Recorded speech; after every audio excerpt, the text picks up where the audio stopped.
सिंधुदुर्ग जिल्ह्यामध्ये नुकत्याच पार पडलेल्या नगरपरिषद आणि नगरपंचायत निवडणुकीमध्ये ठाकरे सेनेला मोठा पराभव पत्करावा लागला। येत्या जिल्हा परिषद आणि पंचायत समिती निवडणुकीसाठी ठाकरे सेनेनं पुन्हा मोर्चे बांधणी सुरू केलेली आहे। मात्र या अनुषंगाने कुडाळमध्ये ठाकरे सेनेचा मेळावा झाला।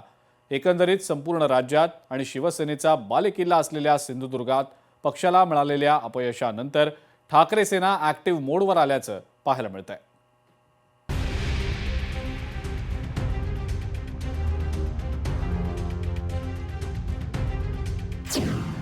सिंधुदुर्गात ठाकरेंची शिवसेना ऍक्शन मोडवर। नगर परिषद नगरपंचायत निवडणुकीत ठाकरे गटाला अपयश। आगामी निवडणुकीसाठी ठाकरेंच्या शिवसेनेची मोर्चे बांधणी। सिंधुदुर्गात जिल्हा परिषद आणि पंचायत समितीच्या निवडणुका शिवसेना उद्धव बाळासाहेब ठाकरे पक्ष पूर्ण ताकदीनिशी लढवणार असल्याचं चित्र सध्या पाहायला मिळतंय। कोकणात स्थानिक स्वराज्य संस्था निवडणुकीत ठाकरे सेनेला न मिळालेलं यश ही गोष्ट खरी आहे, हे आम्ही कबूल करतो असं स्वतः ठाकरेंच्या शिवसेनेचे नेते कबूल करतात। नगर परिषद नगरपंचायत निवडणुकीत ठाकरे गटाला मिळालेल्या अपयशानंतर आता आगामी निवडणुकांसाठी ठाकरेंच्या शिवसेनेची मोर्चे बांधणी सुरू झाली। या अनुषंगानं कुडाळमध्ये ठाकरे सेनेचा मेळावा पार पडला। यावेळी शिवसेना खासदार अरविंद सावंत आणि शिवसेना नेते तथा आमदार भास्कर जाधव यांनी येत्या निवडणुकीत कामाच्या पद्धतीवर कार्यकर्त्यांना मार्गदर्शन केलं। एकंदरीत संपूर्ण राज्यात आणि शिवसेनेचा बालेकिल्ला असलेल्या सिंधुदुर्ग जिल्ह्यात पक्षाला मिळालेल्या अपयशानंतर ठाकरेंची शिवसेना ऍक्टिव्ह मोडवर आल्याचं पाहायला मिळतंय।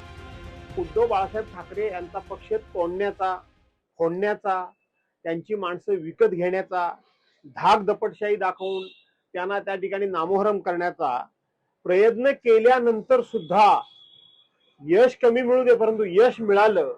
आमची माणसं निवडणूक या संपूर्ण प्रचंड अशा दादागिरीच्या समोर, धनशक्तीच्या समोर लढू शकली।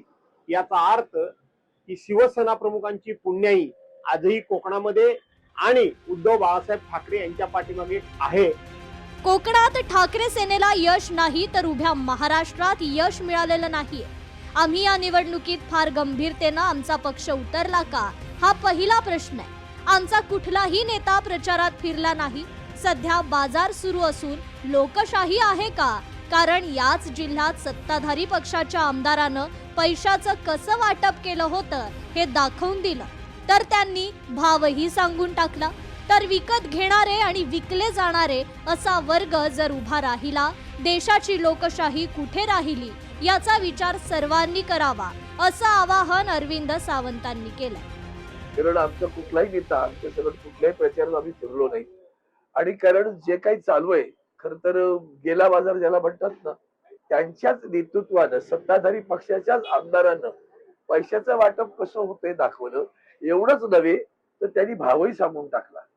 त्यामुळे विकत घेणारे आणि विकले जाणारे असा जर वर्ग उभा राहिला तर देशाची लोकशाही कुठे राहील याचा विचार आपण सगळ्यांनी करण्याची गरज आहे। शिवसेना बाळासाहेब ठाकरे पक्षाच्या जिल्हा कार्यकारिणीच्या बैठका, सभा, मेळाव्यांचं सत्र सध्या सिंधुदुर्गात पाहायला मिळतंय। होऊ घातलेल्या जिल्हा परिषद आणि पंचायत समितीच्या निवडणुका संपूर्ण ताकदीनिशी लढवण्यात येणार असून तालुका प्रमुख यांनी बैठका घेऊन आपापल्या तालुक्यातील इच्छुक उमेदवारांची मतदारसंघनिहाय नावं देण्यास सांगण्यात आली आहे। निवडणूक जाहीर झाल्यानंतर तत्काळ अधिकृत उमेदवारांची नावं जाहीर करण्यात येणार आहे। शिवसेना पक्षाच्या माध्यमातून समाजसेवेत अग्रेसर असणारे होतकरू, सुशिक्षित, उच्च शिक्षित आणि उच्च विचारसरणीचे उमेदवार निवडणुकीत उतरवले जाणार आहेत असं नेते सांगतात। एकंदरीतच काय तर ही निवडणूक आता ठाकरेंच्या शिवसेनेनं प्रतिष्ठेची केली आहे। रोहन नाईक, लोकशाही मराठी, सिंधुदुर्ग।